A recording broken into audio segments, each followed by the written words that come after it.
Hello, Chapter 37, The Insignificant Events in the Life of a Cactus. The morning of the festival, I woke up before it was light out. I had so much to do, and I couldn't wait to get started. The first thing I did was sit down at my computer and write a blog post. Come to Stagecoach Pass today for our festival. We'll have good food and art and fireworks. It will be the best fun you've had since the last super fun time you had. I was frustrated for the first time in a long time at how long it took me to get my jeans on. In my excitement, I kept missing the button with my hook. But I eventually got it and rushed out of the apartment and downstairs. Mom and Dad were already up and out in the park, making sure everything was in order. When Mom saw me, she said, "Get back upstairs and eat some breakfast." "I did," I said. "Liar," she said back. I made my way to the petting zoo to visit Spaghetti. I petted him with my foot and whispered to him, "It's going to be a busy day." He lifted his head and looked at me lazily, then laid it back down like he was saying, "Maybe for you." I walked around Stagecoach Pass all morning, trying to be useful, running errands for anyone and everyone, delivering messages and making phone calls. By 9 o'clock, I was lightheaded with hunger, so I sat down with Josephine in the kitchen of the steakhouse and ate a bowl of beans. "Today's your big day," she said. I scooped a spoonful of beans carefully into my mouth, holding the spoon with my toes. "I forgot to ask you about something," I said. "What's that?" "I found an old necklace up on the hill. It's silver with a turquoise stone in it." "Was that still up there?" "We released Avon's ashes at the top of that hill. That was her favorite necklace, so I hung it on a little wooden cross. I figured it would be long gone by now, probably washed away in a monsoon. Could I see that necklace sometime?" "Sure." I put down my spoon and pushed the bowl away from me. "I'd better get going." I left the kitchen, hoping the awkward feeling I got around Josephine would go away in time. I walked outside and was disappointed to find people weren't already pouring in at the entrance, and more disappointed that Connor wasn't out there. Around 10 o'clock, a few people trickled in. As the morning wore on, the trickle became a steady flow. The Flapjackaroos started playing on the newly cleaned stage around noon. I had no idea what to expect of breakfast entertainers, but they weren't bad. And except for a song about bacon or eggs Benedict thrown in here or there, they mostly played normal country music. By late afternoon, the parking lot was fuller than it had ever been. I wandered around enjoying the festivities and talking to the vendors about their art. I found Zion, and we ate an obscene amount of junk food together in the rodeo arena. He was normally so strict about what he ate, so I was glad to see him relax a bit about that. We watched a large group of kids in the petting zoo. Some of them even gave Spaghetti a little attention, but he didn't seem to care much. I introduced Zion to Josephine and Henry, shot a rubber snake at the shooting range, and even stuck my face through a wooden painting of a cactus so Zion could take a picture. And everywhere we went, I looked for Connor. At 6 o'clock, I left Zion and made my way into the apartment to get changed for the evening events. Mom and I had gone shopping together the day before to pick out a new dress for the festival, and she had laid it out on my bed for me, perhaps worried I might pick something else to wear at the last minute. With a thumping heart, I carefully slipped the dress over my head and shimmied it down, tugging at the bottom with my toes. It took me a few minutes to get it all straightened and smoothed out. I stood up and looked at myself in the mirror over my dresser. Mom walked up from behind and put her arms around me. "I like this look on you," she said, "but it's missing something." She pulled a necklace out of her pocket and placed it around my neck. It was the turquoise necklace. I could see she had it cleaned and had replaced the chain. "It looks beautiful with your pink dress." "Thanks, Mom. That was sweet of you to do this for me. You know, this was Avon's favorite necklace."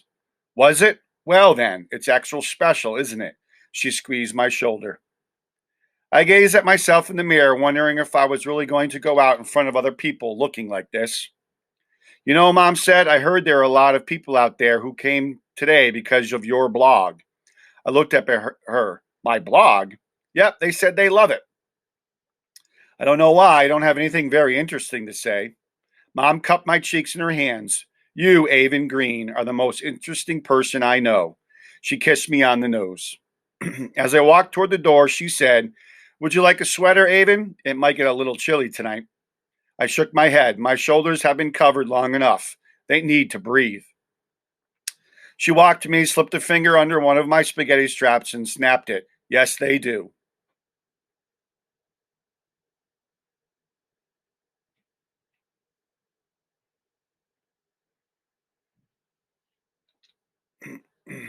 The sky looked like cotton candy as I made my way downstairs. I loved all the sounds and smells of the festival: corn dogs and kettle corn and chili and funnel cakes. Walking over to the flapjackaroos, I ran into Jessica and a large group of girls from soccer. You guys came, I said, smiling hugely. This is great, Avon, Jessica said, and you look amazing. Thanks, I blushed at the compliment. You should come watch the music. As he walked behind me, I spotted Zion sitting at a table by himself, munching on a box of popcorn. I walked with the girls over to him and introduced them. He mumbled a hello to the girls as he started at his feet and tried to hide his popcorn behind his back. I made my way to the stage and stood at the bottom of the steps. When the lead singer of the Flapjackaroos saw me, he told me the audience they had a special accompaniment, and I walked up the stairs to join them. He placed my guitar in front of the chair on the stage for me, and I sat down.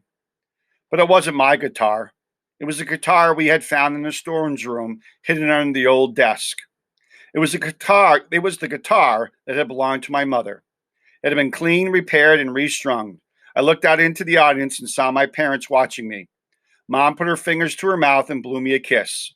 I slipped my feet out of my flowery flats and carefully plucked at a string with one not quite steady toe.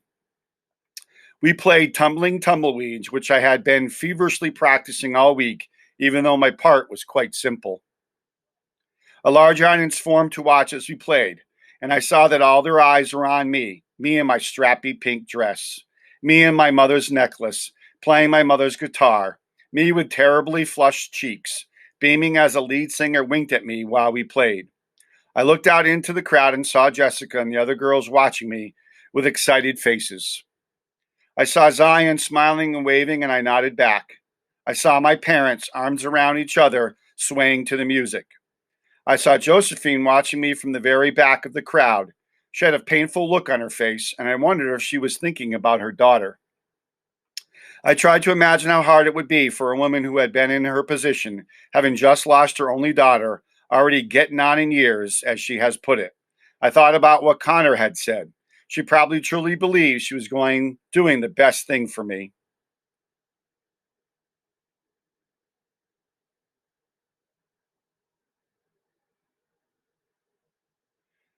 So I decided maybe I would visit her at the Golden Sunset Retirement Home when she left. Maybe we could share a meal of mediocre cafeteria food. Maybe swim in a pool full of old people. I smiled at her, and the painful look on her face seemed to dissolve. And then, right in the center of the crowd, slowly making their way to the front, I saw Connor. He wasn't ticking, even though he was completely surrounded by people. He looked totally at peace while I played. When the song ended and the audience clapped for us, I stood and took a bow. The lead singer pointed at me and clapped, causing the audience to clap louder, and so I bowed again. I ran off the stage and straight into Connor at the bottom of the stairs. I felt exuberant and full of energy I couldn't contain. Come on, I said to him. The fireworks are starting soon. We ran away from the stage and found Zion toward the back of the crowd. He joined us as we ran past the gold mine, overseen by a new man named Ramiro who did not hate children. Where lots of little kids were aggressively focused on finding real stagecoach pass gold. We took the trail out to the desert, and the three of us made our way up my mighty hill, lit at the point only by the light of the full shining moon. We were almost at the top when I saw something out of the corner of my eye. I stopped and stared at the ground just in time to see what looked like a monstrous spider scurrying into a hole. Connor turned around. What? My heart beat rapidly. From the performance, from running up the hill, from whatever it was I might have just seen, I thought I saw something. Tell us about it later, Connor said. We need to hurry. When we got to the top of the hill, I sat down beside my saguaro, and Connor sat beside me, and Zion sat beside him. I knew you'd come, I said to Connor. He laughed. I didn't even know I would until about an hour ago. He looked at me in the moonlight, blinking his eyes. But I'm really glad I did. He let out a bark. Me too, Zion and I both said at the same time. Connor looked down at the city lights. You spend a lot of time up here, don't you? Yeah, I do. I come up here when I need to think or be alone. Up here, I can see things clearly. What do you see? Connor asked. I looked down at Stagecoach Pass, then back at Connor and Zion. I see two of the best friends I've ever had. Zion smiled, his white teeth gleaming in the moonlight. So I'm glad we came here, I said, and I'm glad for everything that's happened. Because if I hadn't, I wouldn't know either of you, and I'm glad I know you. Connor's hazel eyes flashed from the very first firework. I'm glad I know you too, Avon. Me too, Zion said. As the fireworks exploded over the lights of the city, millions of lights for millions of people, I didn't feel so insignificant anymore. I felt as big as the giant cigarro beside me. I felt like I was shining, and this time I thought maybe it wasn't just the moon. Maybe the light was in me.